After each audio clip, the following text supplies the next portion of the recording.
திருப்படல்கள் 31 7-9 மற்றும் 14-16 முடிய. உமது பேரன்பில் நான் களிக்குறுவேன், அக்களிப்பேன். என் துன்பத்தை நீர் பார்த்திருக்கின்றீர், என் இக்கட்டுகளையும் நீர் அறிந்துள்ளீர்.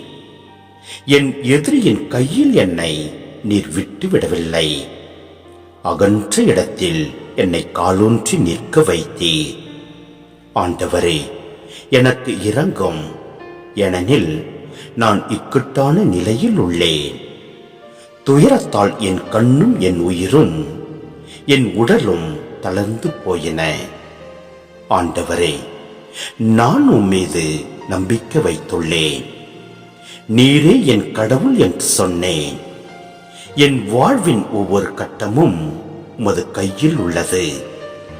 என் எதிரிகளின் கையின் என்றும் என்னை துன்புறுத்துவோரின் கையின் என்றும் என்னை விடுவித்தரலாம்.